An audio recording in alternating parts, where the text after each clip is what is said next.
ഐസ്ലാൻഡിലൂടെയുള്ള സഞ്ചാരത്തിൽ രാജ്യത്തിന്റെ ഉത്തരഭാഗത്തുള്ള ബ്ലോണ്ടോസ് എന്ന പട്ടണത്തിൽ നിന്നും യാത്ര തുടരുകയാണ്. ഉച്ച കഴിഞ്ഞ നേരമാണ്. ഉച്ചഭക്ഷണം കഴിച്ച ശേഷമാണ് ഞങ്ങളുടെ യാത്ര. ആകാശം മൂടി വരുന്നുണ്ടെങ്കിലും വെയിലുണ്ട്, നല്ല തണുപ്പും. നഗരപ്രാന്തത്തിൽ ചിലയിടത്ത് ചില കൺസ്ട്രക്ഷനൊക്കെ നടക്കുന്നത് കാണാം. ചെറിയൊരു നദി, അതിന്റെ തീരത്ത് കുറെ ട്രക്കുകളും മറ്റും കിടക്കുന്ന കൺസ്ട്രക്ഷൻ യാർഡുകൾ. ബ്ലോണ്ടോസ് നഗരം ചെറുതായി വിപുലീകൃതമാവുന്നുണ്ട്. രാജ്യത്ത് തന്നെ ജനസംഖ്യ വളരെ കുറവാണ്. ഇടത്തരം പട്ടണങ്ങളിലൊക്കെ 1000-ൽ താഴെ മാത്രമാണ് ജനസംഖ്യ. ഇനി കുറേ ദൂരം ഗ്രാമങ്ങളിലൂടെയാണ് യാത്ര.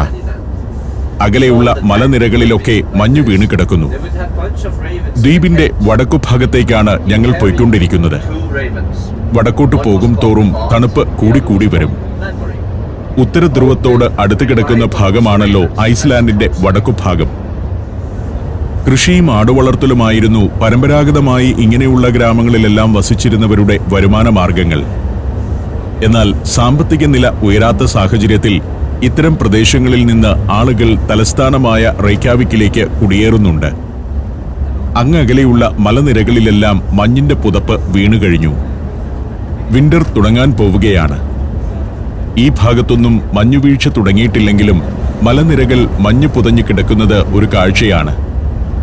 കഴിഞ്ഞ അരനൂറ്റാണ്ടായി ഐസ്ലാൻഡിലെ ഗ്രാമങ്ങളിൽ നിന്നും റെയ്ക്യാവിക്കിലേക്കുള്ള കുടിയേറ്റം നടക്കുന്നുണ്ട്.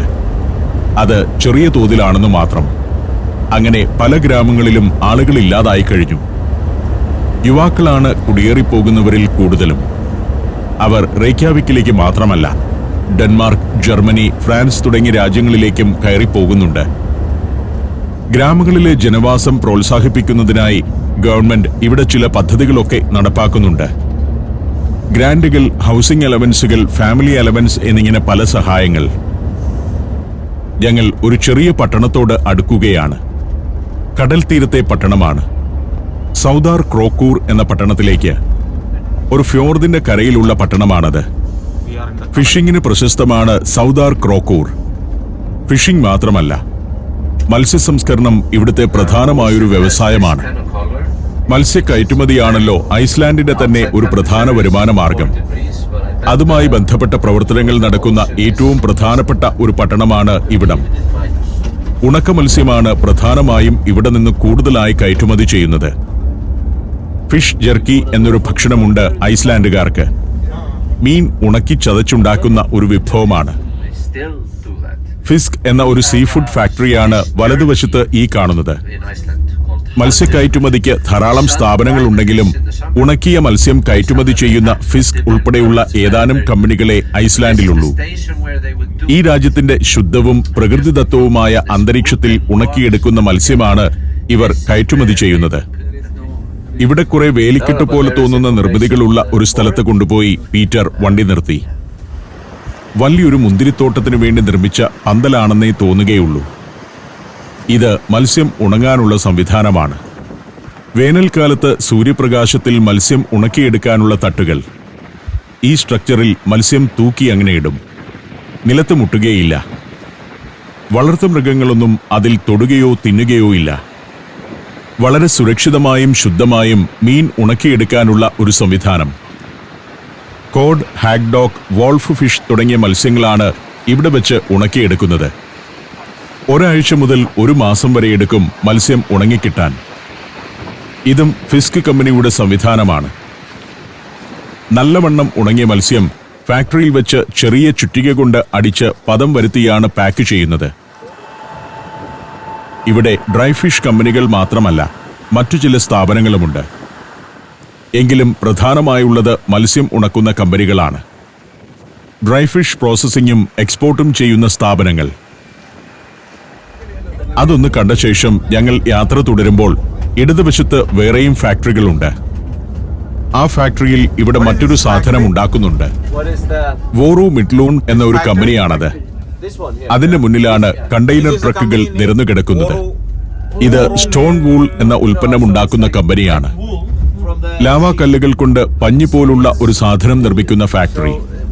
ലാവാക്കല്ലിൽ നിന്നും വേർതിരിച്ചെടുക്കുന്ന മിനറൽസ് കോട്ടൺ രൂപത്തിലാക്കിയെടുക്കുന്നതാണ് അതിന്റെ നിർമ്മാണ പ്രക്രിയ. തണുപ്പ് രാജ്യങ്ങളിൽ വീടിനകം ചൂട് നിലനിർത്തുന്നതിനു വേണ്ടിയാണ് സ്റ്റോൺ വൂൾ കൂടുതലായും ഉപയോഗിക്കുന്നത്. ഇടതുവശത്ത് കാണുന്നത് ഷ്രിമ്പ് പോലുള്ള സീ ഫുഡുകൾ പ്രോസസ്സ് ചെയ്ത് കയറ്റുമതി ചെയ്യുന്ന ഫാക്ടറിയാണ്. ഈ രാജ്യത്തിന്റെ പ്രധാന വരുമാന സ്രോതസ്സായ ഫിഷ് ഇൻഡസ്ട്രിയിലെ ഫാക്ടറികളുടെയും എക്സ്പോർട്ട് ഫെസിലിറ്റികളുടെയും ഒരു പ്രധാന കേന്ദ്രമാണ് സൗദാർ ക്രോക്കൂർ. സാമാന്യം വലിയൊരു ജനവാസ കേന്ദ്രം കൂടിയാണ് ഇവിടം. കുറെ വ്യവസായങ്ങൾ ഉള്ളതുകൊണ്ട് അവിടെ ജോലി ചെയ്യുന്ന ആളുകൾ ഈ പട്ടണത്തിൽ വസിക്കുന്നു. പിന്നെ അടുത്തുള്ള ഫാമുകളിൽ ജോലി ചെയ്യുന്ന ധാരാളം ആളുകളും. ഗവൺമെന്റിന്റെ ചില ഓഫീസുകൾ ഇവിടെയുണ്ട്. അവിടെ ജോലി ചെയ്യുന്നവരും വസിക്കുന്നത് ഈ പട്ടണത്തിൽ തന്നെ. 2600 ഇപ്പോൾ ഈ പട്ടണത്തിലെ ജനസംഖ്യ. സൗദ എന്ന ക്രീക്കിന്റെ തീരത്താണ് ഈ പട്ടണം. ഇവിടെ നിന്നും ആർട്ടിക് സമുദ്രത്തിലേക്ക് എത്താൻ എളുപ്പമാണ്. 9-ാം നൂറ്റാണ്ടിൽ സൗദ ക്രീക്ക് വഴി കയറി വന്ന വൈക്കിങ്ങുകളാണ് ഈ പ്രദേശത്ത് ആദ്യമായി താമസം ആരംഭിച്ചത്. ആകെ 2600 ആളുകളെ വസിക്കുന്നുള്ളൂവെങ്കിലും ഐസ്ലാൻഡിനെ സംബന്ധിച്ചിടത്തോളം സാമാന്യം വലിയ പട്ടണമാണിത്. നോർത്ത് വെസ്റ്റ് ഐസ്ലാൻഡിലെ ഏറ്റവും വലിയ പട്ടണം. രാജ്യത്തിന്റെ വടക്കു പടിഞ്ഞാറൻ മേഖലയിലെ ഇൻഡസ്ട്രിയൽ ആൻഡ് ഇക്കണോമിക്കൽ ഹബ്ബും ഇതാണ്. മത്സ്യ സംസ്കരണത്തിനാണ് പ്രാധാന്യമെങ്കിലും മറ്റു പല വ്യവസായങ്ങളും ഇവിടെയുണ്ട്. പാലുൽപ്പന്നങ്ങളുടെ നിർമ്മാണശാലകൾ മുതൽ തുകൽ സംസ്കരണശാലകൾ വരെ അതിൽ ഉൾപ്പെടുന്നു. അറ്റ്ലാന്റിക് ലെതർ എന്നു പേരുള്ള വലിയൊരു ഫാക്ടറി ഇവിടെയുണ്ട്. തുകൽ സംസ്കരണശാലയാണ്. IT, എഞ്ചിനീയറിംഗ്, പ്രിന്റിംഗ് തുടങ്ങിയ മേഖലകളിലും വലിയ കുറെ സ്ഥാപനങ്ങൾ പ്രവർത്തിക്കുന്നുണ്ട് ഈ പട്ടണത്തിൽ. ഇവിടെ ഒരു ആശുപത്രിയുമുണ്ട്. North Iceland health care institution നടത്തുന്ന ആശുപത്രിയാണ്. ഈ മേഖലയിലെ തന്നെ ഏറ്റവും വലിയ ആശുപത്രിയാണ് ഇവിടുത്തേത്. ഈ പട്ടണത്തിൽ നിന്നും 1 കിലോമീറ്റർ മാറി ഒരു എയർ സ്ട്രിപ്പ് ഉണ്ട്. ഐസ്ലാൻഡിൽ എല്ലാ പട്ടണത്തിലും ചെറിയൊരു എയർ സ്ട്രിപ്പ് ഉണ്ടാകും. അടിയന്തര ഘട്ടത്തിൽ ആളുകളെ ഒഴിപ്പിക്കേണ്ടി വന്നാൽ ഉപയോഗിക്കുന്നതിനുള്ളതാണ് എയർ സ്ട്രിപ്പ്. കുതിരകൾ പലയിടത്തും മേഞ്ഞു നടക്കുന്നത് കാണാം. ധാരാളം കുതിരകളെ വളർത്തുന്നുണ്ട് ഐസ്ലാൻഡുകാർ. ഐസ്ലാൻഡിക് ഹോഴ്സ് എന്ന ഒരിനം കുതിര തന്നെയുണ്ട്. മറ്റു നാടുകളിലെ കുതിരയിനങ്ങളെ അപേക്ഷിച്ച് ഉയരം കുറഞ്ഞവയാണ് ഐസ്ലാൻഡിലെ കുതിരകൾ. കൊടും തണുപ്പിനെ അതിജീവിക്കാൻ ശീലിച്ച ഇവിടുത്തെ കുതിരകൾ നല്ല ആരോഗ്യവും ദീർഘായുസ്സുള്ളവരുമാണ്. ഒരു പ്രധാന കാര്യം ഐസ്ലാൻഡിൽ ജനിച്ച കുതിരകൾ മാത്രമേ ഈ രാജ്യത്തുള്ളൂ എന്നതാണ്. മറ്റൊരു രാജ്യത്തു നിന്നും ഇവിടേക്ക് കുതിരകളെ ഇറക്കുമതി ചെയ്യാൻ പാടില്ല. കന്നുകാലി ഫാമുകളാണ് ഇവിടെ കാണുന്നത്. പശുക്കളെയും ആടുകളെയും വളർത്തുന്ന ഇടങ്ങൾ. ഓരോ ഫാമിലും കാണാം 1-2 നീളൻ കെട്ടിടങ്ങൾ. ശൈത്യകാലത്ത് ഏതാണ്ട് 7 മാസക്കാലം പശുക്കളെ പുറത്തിറക്കാതെ സംരക്ഷിക്കുന്നത് അതിനുള്ളിലാണ്. ബണ്ടിലാക്കി സൂക്ഷിച്ചു വച്ച പുല്ല് ഈ 7 മാസവും കൊടുത്ത് സംരക്ഷിക്കുന്നു. ഐസ്ലാൻഡിൽ ഓരോ വർഷവും 14.5 കോടി ലിറ്റർ പാൽ ഉൽപ്പാദിപ്പിക്കുന്നുണ്ടെന്നാണ് കണക്ക്. ഇപ്പോൾ ബസ് ഗ്ലൗംബർ എന്നൊരു സ്ഥലത്തേക്ക് എത്തി. ഐസ്ലാൻഡിൽ ഏറ്റവും ആദ്യം ജനവാസം തുടങ്ങിയ സ്ഥലങ്ങളിലൊന്നാണ് ഗ്ലൗംബർ. ഗ്ലൗംബർ ടർഫ് ഹൗസ് ആണ് ഇവിടെയുള്ള ഒരു പ്രധാന കാഴ്ച. അതൊരു ഫോക്ലോർ മ്യൂസിയമാണ്. ചെറിയൊരു മ്യൂസിയം. അതിന്റെ പാർക്കിംഗിലേക്ക് പീറ്റർ വണ്ടി കൊണ്ടുചെന്ന് നിർത്തി. യാത്രക്കിടയിലെ ഒരു ടോയ്ലറ്റ് ബ്രേക്ക് ആണെന്ന് പറയാം. പാർക്കിംഗിൽ നിൽക്കുമ്പോഴുള്ള കാഴ്ച ഇതാണ്. മേൽക്കൂരയിൽ പുല്ല് വളർത്തിയിരിക്കുന്ന ലാവാക്കല്ലുകൊണ്ട് പണിത കുറെ വീടുകൾ. അതാണ് ടർഫ് ഹൗസുകൾ. ഇങ്ങനെയാണ് പരമ്പരാഗതമായി ഐസ്ലാൻഡുകാർ വീട് പണിതിരുന്നത്. റഷ്യയിലും നോർത്ത് അമേരിക്കയിലുമെല്ലാം ഒരു കാലത്ത് ടർഫ് ഹൗസുകൾ ഉണ്ടായിരുന്നു. ഇവിടെ ഇത് ഒരു മ്യൂസിയമാക്കി ക്രമീകരിച്ചിരിക്കുകയാണ്. എല്ലാവരും ടോയ്ലറ്റിൽ പോയി വന്നപ്പോഴേക്കും സമയമായി. ഇവിടെ അധിക സമയം ചെലവഴിക്കാനില്ലായിരുന്നു. അതിനാൽ ആ പ്രദേശത്തുകൂടിയൊക്കെ ഒന്ന് ചുറ്റി നടന്ന ശേഷം ഞങ്ങൾ ബസ്സിൽ കയറി യാത്ര തുടർന്നു. ഇതെല്ലാം ഗ്ലൗംബറിന്റെ ഭാഗങ്ങൾ തന്നെയാണ്. ഒരു കാർഷിക ഗ്രാമമാണ് ഗ്ലൗംബർ. നേരത്തെ ഞങ്ങൾ കണ്ട ടർഫ് ഹൗസുകളുടെ മ്യൂസിയം 1952 പ്രവർത്തനം തുടങ്ങിയതാണ്. 13 ടർഫ് ഹൗസുകളാണ് അവിടെ നിർമ്മിച്ചത്. ലാവ ഒഴുകിപ്പരുന്ന ഒരു പ്രദേശത്തുകൂടിയാണ് ഇപ്പോൾ കടന്നു പോകുന്നത്. അവിടം ഇന്നൊരു നദി കൂടിയായി മാറിയിട്ടുണ്ട്. കറുത്ത കല്ല് കാണുന്നതൊക്കെ ലാവ പരന്നൊഴുകിയ സ്ഥലമാണ്. ഐസ്ലാൻഡിൽ ലാവ ഒഴുകാത്ത 1 ഇഞ്ച് ഭൂമി പോലും നമുക്ക് കാണാനാവില്ല. ലാവ ഒഴുകി പരന്നിടത്ത് കുറെ നൂറ്റാണ്ടുകൾ കൊണ്ട് പച്ചപ്പുല്ലൊക്കെ വളർന്നിട്ടുണ്ടാകാം. എന്നാൽ അതിനിടയിൽ ലാവ ഉറഞ്ഞുകിടക്കുകയാണ്. പീറ്റർ കോക്പിറ്റിലിരുന്ന് താളാത്മകമായി അങ്ങനെ ഡ്രൈവ് ചെയ്യുന്നതിനോടൊപ്പം ഇവിടുത്തെ ചില കഥകളും ജീവിതവിശേഷങ്ങളുമെല്ലാം പറഞ്ഞു തരികയും ചെയ്യും. സമ്മർ അവധിക്കാലത്ത് USA, Scandinavia and Baltic, Japan and Korea, China and Mongolia, 5 African രാജ്യങ്ങൾ എന്നിവിടങ്ങളിലേക്ക് സഞ്ചാരത്തിനൊപ്പം സഞ്ചരിക്കാൻ ഇപ്പോൾ തന്നെ ഈ നമ്പറിലേക്ക് വിളിക്കുക അല്ലെങ്കിൽ മെസ്സേജ് അയയ്ക്കുക. ഫോൺ 7591966600. ഇന്ത്യയിലെ 13 സംസ്ഥാനങ്ങളിലൂടെയുള്ള സഞ്ചാരം ഇപ്പോൾ പെൻഡ്രൈവിൽ ലഭിക്കുന്നു. ചരിത്രവും ഐതിഹ്യങ്ങളും യഥാർത്ഥ ജീവിതവും ഒത്തുചേരുന്ന ഇന്ത്യൻ കാഴ്ചകളുടെ ഈ അസുലഭ ശേഖരം സ്വന്തമാക്കാൻ 99544422 എന്ന നമ്പറിലേക്ക് ഇന്ത്യ എന്ന് SMS ചെയ്യൂ. ഒരു ചെറിയ മലയിറങ്ങി താഴേക്ക് പോവുകയാണ്. ഈ മലയും ഒരു അഗ്നിപർവ്വതമായിരുന്നെന്ന് കാഴ്ചയിൽ മനസ്സിലാവും. ഇക്കാണുന്നതെല്ലാം ഉറഞ്ഞ ലാവയാണ്. അതിനിടയ്ക്കുകൂടി നദി ഒഴുകുന്നുമുണ്ട്. വിചിത്രമായ ഫോർമേഷനുകളാണ്. നൂറ്റാണ്ടുകൾക്ക് മുൻപെന്നോ അഗ്നിപർവ്വതം പൊട്ടിയൊഴുകിയ ലാവ കോൺക്രീറ്റ് പോലെ ഉറച്ചുപോയിരിക്കുന്നു. ഈ പ്രദേശം മൊത്തമായും ലാവാ പാറകളുടേതാണ്. അതിൽ പായൽ സ്വഭാവമുള്ള ചില സസ്യങ്ങളും ചെറിയ പുല്ലും വളരുന്നു. ഈ പാറകൾക്കിടയിലൂടെയെല്ലാം ചെറിയ അരുവികൾ ഒഴുകുന്നുണ്ട്. ഐസ്ലാൻഡ് എന്ന ദ്വീപ് രൂപപ്പെടുന്നത് തന്നെ അഗ്നിപർവ്വത സ്ഫോടനങ്ങളുടെ ഫലമായിട്ടാണ്. വലിയ ഹിമാനിക്കടിയിലായിരുന്നു ഒരു കാലത്ത് ഈ പ്രദേശമെല്ലാം. ഇപ്പോഴും എവിടെ വേണമെങ്കിലും ഒരു അഗ്നിപർവ്വത സ്ഫോടനം ഉണ്ടാകാവുന്ന ഒരു നാടാണ് ഐസ്ലാൻഡ്. ഞങ്ങൾ ഇനി കടൽ തീരത്തേക്കാണ് പോകുന്നത്.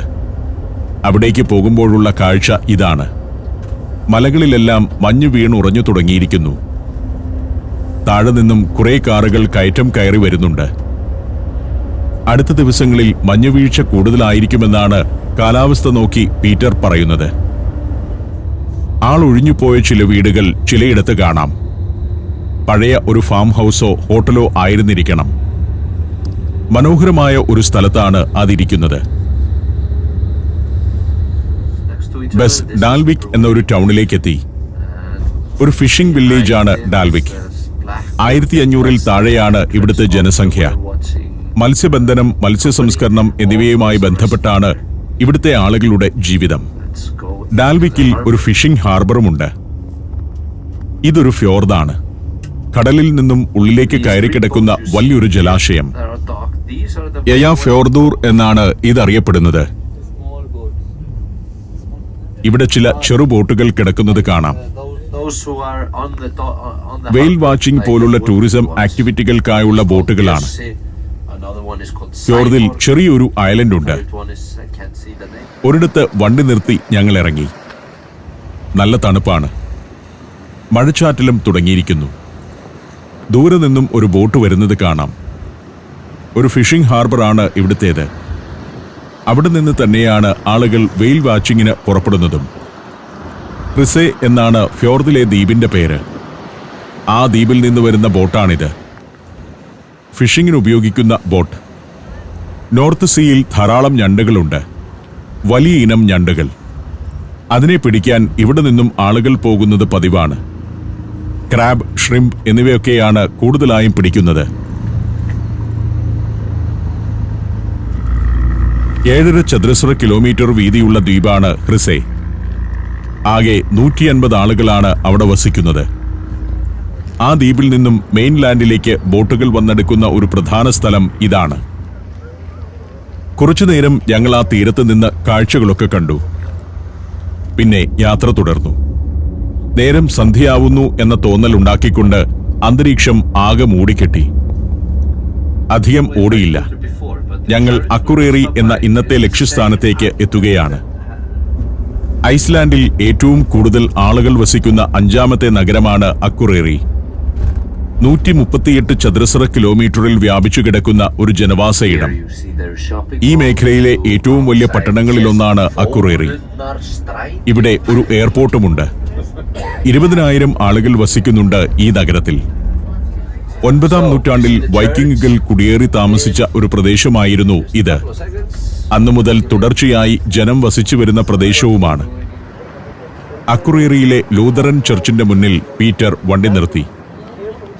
ഇതാണ് ഇവിടുത്തെ ലൂതറൻ ചർച്ച്.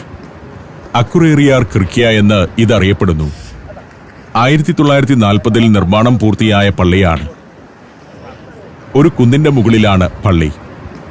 താഴെ നഗരം അങ്ങനെ പരന്നു കിടക്കുന്നു. യയാ ഫ്യോർദൂറിന്റെ തീരത്താണ് അക്കുറേറി നഗരം. ഇതാണ് ലൂതറൻ പള്ളിയുടെ മുൻഭാഗം. ചർച്ച് ഓഫ് അക്കുറേറി എന്നാണ് ഇതറിയപ്പെടുന്നത്. ഇനി ഇവിടെ നിന്നും താഴേക്ക് നടക്കാമെന്ന് തീരുമാനിച്ചു. ഏതാണ്ട് 3/4 മണിക്കൂർ സമയമുണ്ട്. ആ സമയം കൊണ്ട് നഗരമൊന്ന് കാണാം. പഴയ ട്രഡീഷണൽ ശൈലിയിൽ പണിത കെട്ടിടങ്ങളെല്ലാമുള്ള തെരുവുകൾ. റെസ്റ്റോറന്റുകളാണ് ഇവിടെയുള്ള കെട്ടിടങ്ങളിൽ കൂടുതലും. ധാരാളം ടൂറിസ്റ്റുകൾ എത്തുന്ന ഒരു പട്ടണമാണിത്. ലവ് അക്കുറേറി എന്നൊക്കെയുള്ള സൈനുകൾ സ്ഥാപിച്ചിരിക്കുന്നു. അതിനെ പശ്ചാത്തലമാക്കി നിന്ന് ഫോട്ടോ എടുക്കാം. നോർവീജിയൻ പാരമ്പര്യമുള്ള കെട്ടിടങ്ങളാണ് കൂടുതലും. അതെല്ലാം ഇന്ന് ടൂറിസത്തിനു വേണ്ടി ഉപയോഗപ്പെടുത്തുന്നുണ്ട്. ഈ നീല കെട്ടിടവും ഒരു റെസ്റ്റോറന്റാണ്. ബ്ലാക്ക് കണ്ണൻ കഫേ എന്നാണ് ഇതിന്റെ പേര്. അത് കാണാൻ നല്ലൊരു ചെയിലുണ്ട്.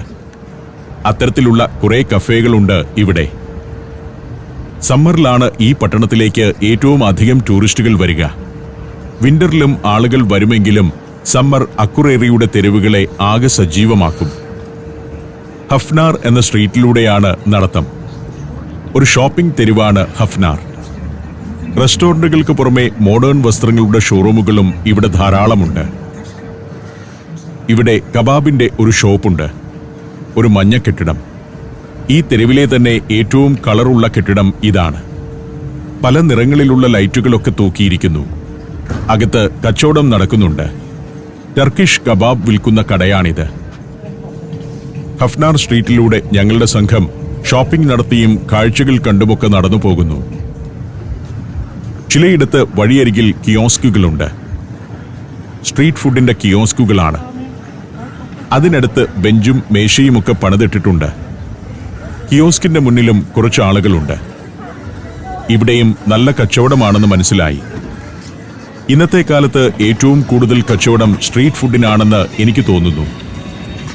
വോൾക്കാനിക് ഡോഗ് എന്നൊരു വിഭവമുണ്ട് ഇവിടെ. കറുത്ത ഹോട്ട് ഡോഗ്. ലാവാപാറ പൊട്ടിച്ചെടുത്ത് അതിനകത്ത് മാംസം വെച്ചിരിക്കുകയാണെന്ന് തോന്നും. വേറെയും ഹോട്ട് ഡോഗുകളുണ്ട്. ഇത്തരം കടകളിലെ പ്രധാന വിഭവം ഹോട്ട് ഡോഗാണ്. ബ്രെഡിനകത്ത് സോസേജും മുട്ടയും വെജിറ്റബിൾസും എല്ലാം വെച്ചതാണ് ഹോട്ട് ഡോഗ്. എനിക്ക് വലിയ ഇഷ്ടമുള്ള ഭക്ഷണമാണത്. കലാപരമായിട്ടാണ് ഈ സ്ക്വയറൊക്കെ ഒരുക്കി വെച്ചിരിക്കുന്നത്. വൃത്തിയില്ലാത്ത ഒരു സ്ഥലവുമില്ല. ഒരു ഭാഗത്ത് അക്കുറേറിയുടെ മഞ്ഞ ഫ്രെയിം. അതിനകത്ത് കയറി നിന്ന് ഫോട്ടോ എടുക്കാം. ജനങ്ങൾ അധികമില്ല തെരുവിൽ. ഇവിടെ നിന്ന് നോക്കുമ്പോൾ തെരുവ് ഇങ്ങനെയാണ്.